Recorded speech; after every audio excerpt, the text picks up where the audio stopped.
नमस्कार, मैं सुनीता कथा मंथन में आप सबका स्वागत करती हूँ। कथा मंथन में आज सुनिए आर के नारायण जी की कहानी लाली रोड। आर के नारायण जी की अन्य कहानी आपको हमारी प्लेलिस्ट से मिल जाएंगी, लिंक आपको आई बटन में मिल जाएगा। बातूनी राम ने कहना शुरू किया, बहुत सालों तक मालगुडी के लोगों को पता ही ना था कि यहाँ कोई म्यूनिसिपैलिटी भी है और इससे कस्बे का कोई नुकसान भी ना था। बीमारियां अगर में शुरू भी होती तो कुछ दिनों बाद खुद ही खत्म भी हो जाती, और खत्म तो उन्हें होना ही था। धूल और गंदगी को हवा उड़ा ले जाती, नालियां भरकर बह निकलती, लेकिन खुद भी खाली हो जाती हैं।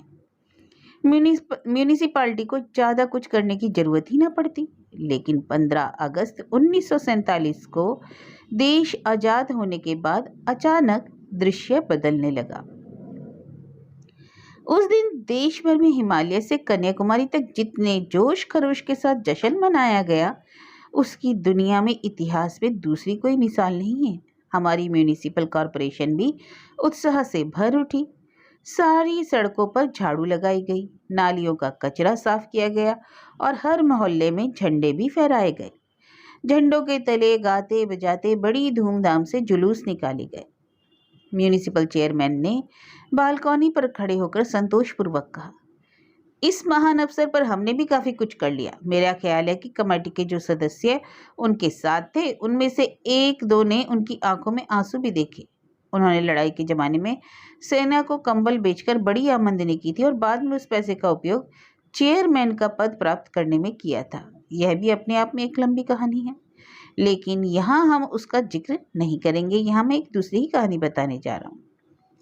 चेयरमैन को आज़ादी का जश्न मनाने में जो खुशी हासिल हुई वह ज़्यादा देर तक रही नहीं।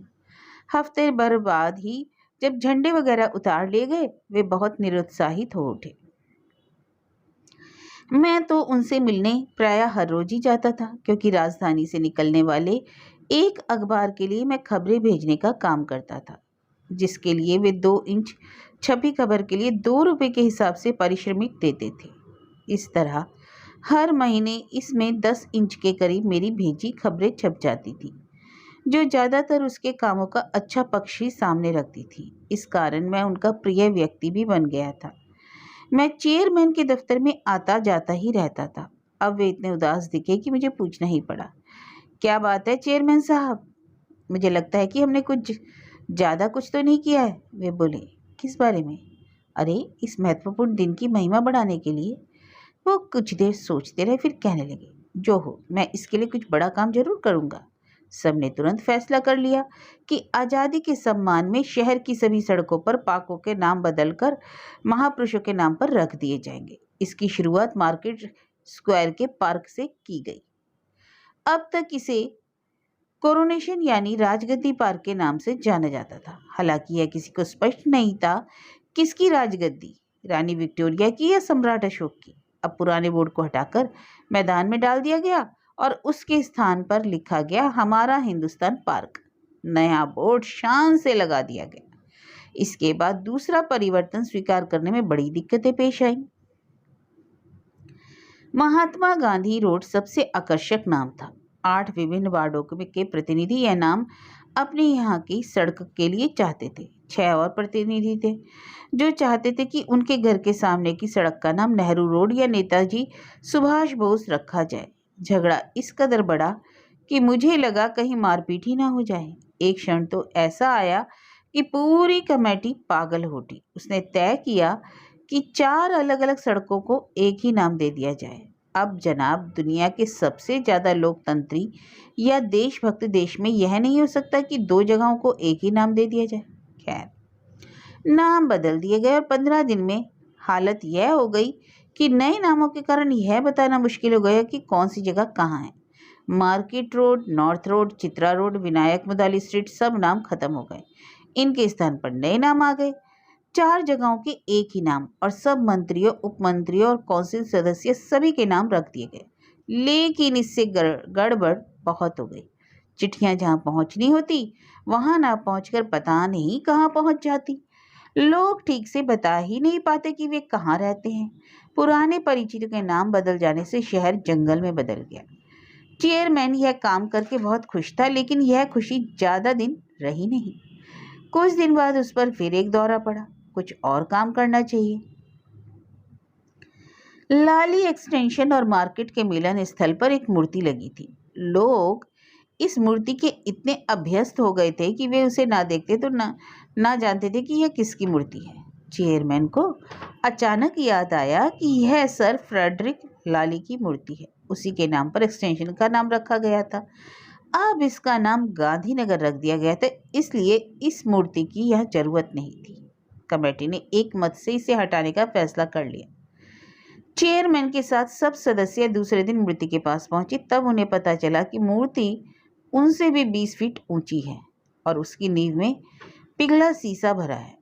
उन्होंने पहले यह सोचा था कि अपने निश्चय की ताकत से वे इस क्षत्रप की मूर्ति को यहाँ से हटा देंगे, लेकिन अब उन्होंने पाया कि यह तो पर्वत की तरह मजबूत आधार पर खड़ी है।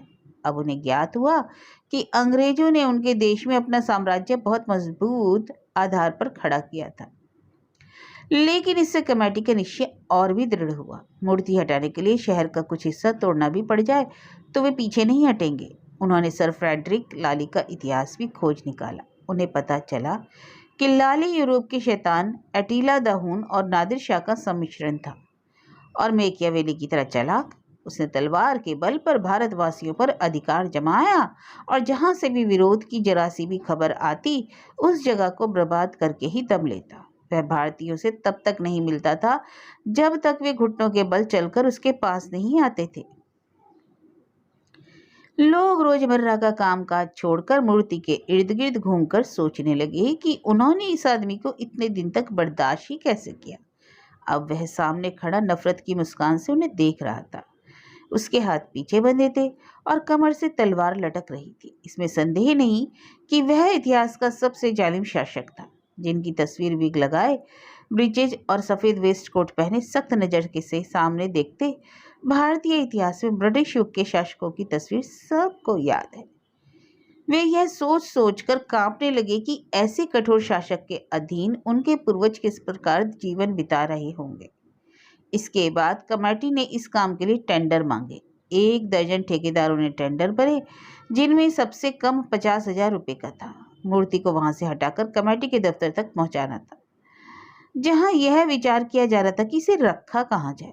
चेयरमैन ने सोच विचार कर मुझे बुलाया और कहा, तुम इसे क्यों नहीं ले जाते? अगर तुम इसे अपने खर्चे से उठा ले जाओ तो मैं तुम्हें यह मुफ्त में दे दूंगा।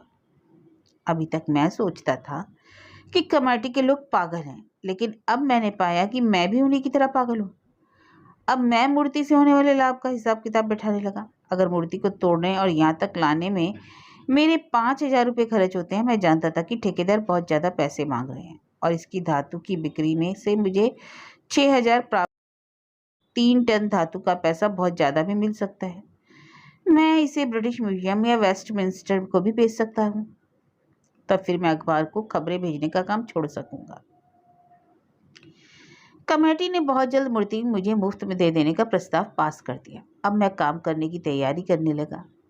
मैंने बहुत ज़्यादा ब्याज देने का लालच देकर अपने ससुर से रुपया उधार लिया। 50 कुलियों की टीम बनाई जो मूर्ति की नींव उखाड़ने का काम करेंगे। मैं उनके ऊपर गुलामों से काम लेने वाले मालिक की तरह खड़ा हो गया और जोर जोर से हुक्म देने लगा। वे शाम को 6 बजे कार्य बंद कर देते थे और सवेरे फिर शुरू कर देते थे। मैं उन्हें खास तौर से कोप्पल गांव से लाया था, जहाँ के लोग मेमी जंगल के पेड़ काटने से मजबूत हो जाते हैं। 10 दिन तक फावड़े चलते रहे। नींव में जहाँ तहाँ थोड़ी बहुत दरारें पड़ी, लेकिन इससे ज़्यादा कुछ ना हो सका। मूर्ति जगह से हिलने का नाम नहीं ले रही थी। अब मुझे डर लगा कि इस तरह तो 15 दिन में मेरा दिवाला निकल जाएगा। अब मैंने जिला मजिस्ट्रेट से डायनामाइट के कुछ टुकड़े खरीदने की आज्ञा प्राप्त की। उस क्षेत्र में लोगों का आना जाना रोककर डायनामाइट में आग लगा दी। मूर्ति ढह गई और किसी को चोट भी नहीं लगी। फिर इसे घर तक पहुंचाने में 3 दिन लगे। खास तौर से बनाई गई एक गाड़ी में इसे रखकर कई बैल उसे धीरे धीरे खींचकर ले गए। रास्ते में आवागमन काफी देर तक बंद रहा। लोग मुझ पर हंसते, फब्तियां कसते दूर तक साथ रहे और दिन की सख्त गर्मी में तरह तरह के आदेश देता मैं साथ चला। हर ऊंची नीची जगह और कोने पर मूर्ति का रुकना पड़ता। जहां वह ना आगे बढ़ पाती न पीछे हटती। रास्ते बंद हो जाते, अंधेरा बढ़ता जाता। यह सारी कहानी अब मैं दोहराना तो नहीं चाहता। फिर रात भर सड़क पर पड़ी मूर्ति के पास बैठा मैं इस पर पहरा दे रहा। सर फ्रेडरिक पीठ केबल जमीन पर पड़े खुली आंखों से ऊपर आसमान के तारे निहारते रहे। मुझे उनकी इस स्थिति पर अफसोस भी हुआ और कहा, आपको कठोर साम्राज्यवादी होने के कारण यह दिन देखना पड़ रहा है। बुराई का नतीजा अच्छा नहीं होता। फिर इसे मेरे छोटे से घर में आराम से रख दिया गया। सामने के कमरे में सिर और धड़ रखा गया। पेट तथा पैर दरवाजे से बाहर निकालकर सड़क पर रख दिए गए।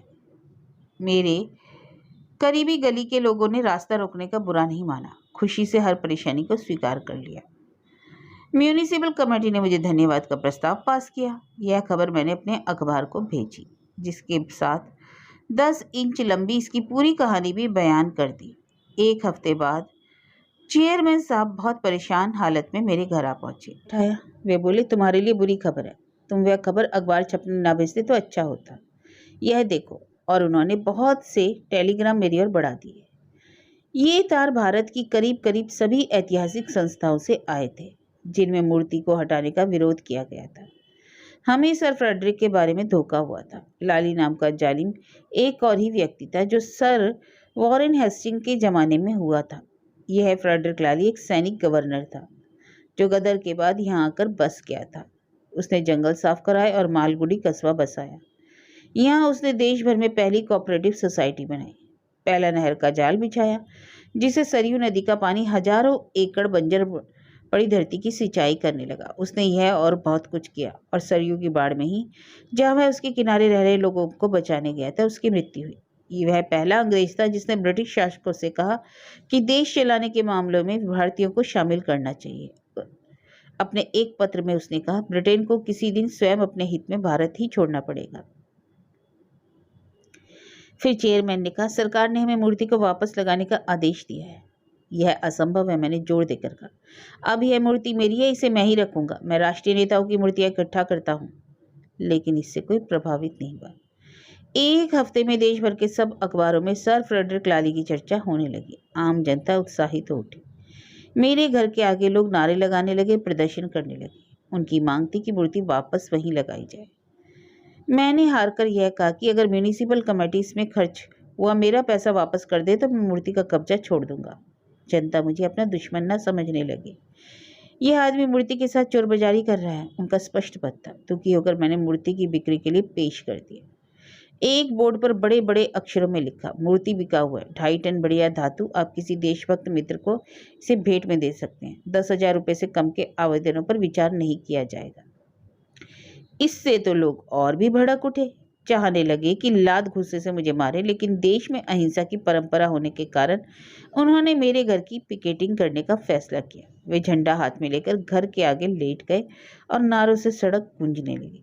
एक थक जाता तो दूसरा उसकी जगह ले लेता। इस तरह पानियां बनाकर यह सत्याग्रह चलाया जाने लगा। घर में मूर्ति रखने की जगह बनाने के लिए मैंने पली और बच्चों को गांव भेज दिया। इसलिए पिकेटिंग से मुझे कोई परेशानी नहीं हुई। हाँ, मुझे पीछे का रास्ता ज़्यादा इस्तेमाल करना पड़ता। म्यूनिसिपल कमेटी ने मुझे प्राचीन वस्तुओं की सुरक्षा कानून के तहत एक नोटिस भेजा, जिसका मैंने समुचित उत्तर दे दिया। अब कानूनी दांव पेचों की लड़ाई शुरू हो गई, मेरी और कमेटी के वकील के बीच। इसका एक दुष्परिणाम यह था कि लंबे लंबे पत्र व्यवहार के ढेरों कागज से घर का रहा सा हिस्सा भी ठसाठस भर गया।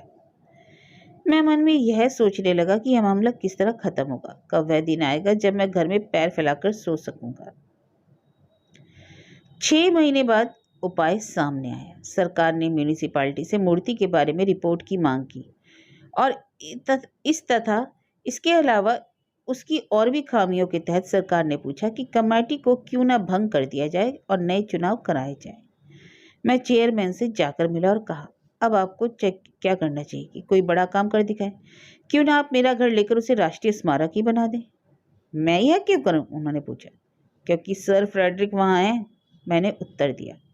आप मूर्ति को पुरानी जगह नहीं ले जा सकेंगे, यह जनता के धन की बर्बादी होगी। इसलिए जहां है वह उसी जगह उसे स्मारक के रूप में बदल दे। मैं सही कीमत पर अपना घर आपको देने को तैयार हूं।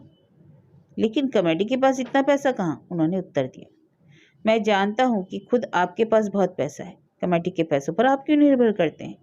यह आपका ऐसा काम होगा कि लोग दंग रह जाएंगे। देश भर में किसी ने ऐसा काम ना किया होगा। मैंने उन्हें समझाया कि अपने पैसे से घर खरीदकर कमेटी को दे दें। इससे कहीं ज़्यादा पैसा चुनाव लड़ने में खर्च हो जाएगा नहीं तो। इस तरह कहने से बात उनकी समझ में आ गई। वे मान गए और कुछ देर बाद रकम भी तय हो गई। कुछ दिन बाद अखबार में यह खबर छपी तो वे बहुत प्रसन्न हुए।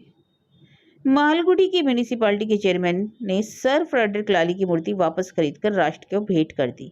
उन्होंने निश्चय किया कि नई जगह उसकी स्थापना कर दी जाए। म्यूनिसिपल कमेटी ने एक प्रस्ताव स्वीकृत करके कबीर गली का नाम बदलकर लाली रोड रख दिया है।